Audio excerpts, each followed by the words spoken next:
Welcome to our latest video in the Adapting to Cultural Style series. I feel that one of the things we should be talking about before we get into different styles on a style continuum is understanding how we develop cross-culturally.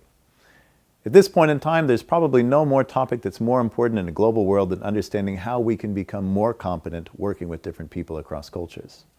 If you think a little bit about your personal background, as a small child, you may think back to some of the dinners that you had with your family. There may not have been anybody at the table during your childhood who talked about what it was like to work with people from another country or from a different culture. But if you think of your own experience now, it's probably something you do talk about with your friends and family when you sit down to dinner.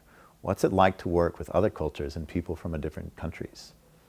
This is a big change, and this is part of globalization. So it's worthwhile to know, how skillful are we? How are we growing? To do that, let's talk about the intercultural development continuum. The research behind the intercultural development continuum comes from Dr. Milton Bennett and Dr. Mitch Hammer, both of whom have expanded on this idea over the past 20 years. Now, the intercultural development continuum has 5 distinct stages, 2 of which we call monocultural, the middle one we call minimization, and the final big stage we call multicultural.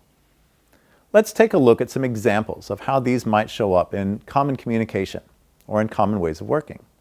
In the first case, let's look at a memo coming from our New York office. In this memo, we see a simple statement shared to everyone across the company. We will be using the employee engagement survey from our US vendor globally. It's great. On the surface, this seems to be a pretty standard email.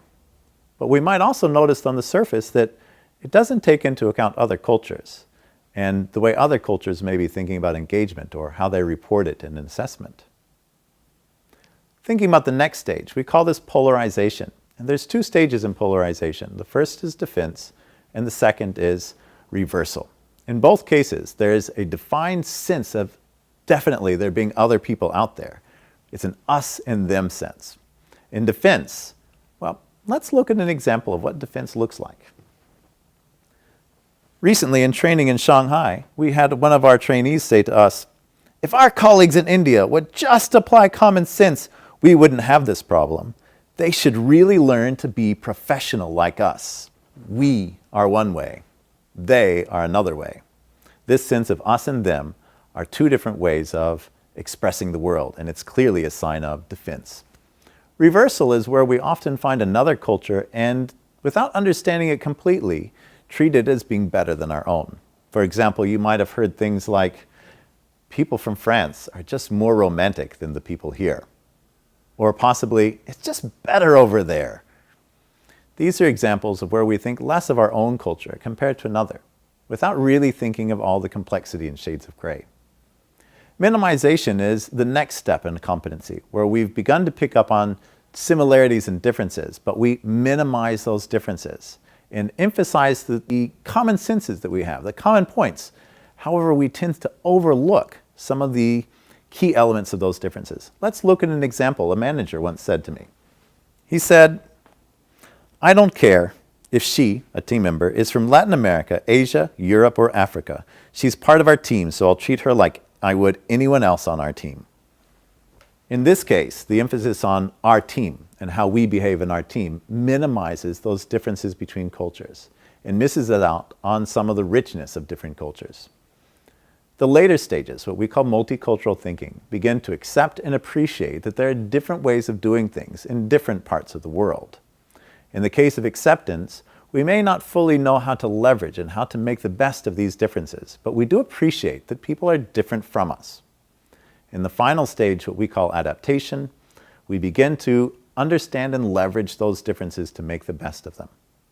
Let's take a look at what might change if this manager minimization was acting from a multicultural point of view. I understand that she's part of our team, and also that because she's from Latin America, she's a bit different.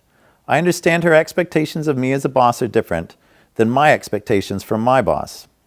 So I make sure that when I give directions, I'm more precise. Also, her communication style is more focused on people, which makes our team better at focusing on each other with her as a part of a team. So again, a focus on understanding these differences, appreciating how they work, and making the best use of them in our own team. So what can we do to improve? Well, the first is to sort of get an idea of where are you on your level of competency. If you're in denial, begin to recognize that culture does matter. If you're in polarization, try to understand some of the common points that you have with people in different cultures. If you're in minimization, look for why people behave the way they do. Try to understand the picture more completely. And if you're in acceptance, try to find strategies to navigate some of these cultural differences so that your team can work better together.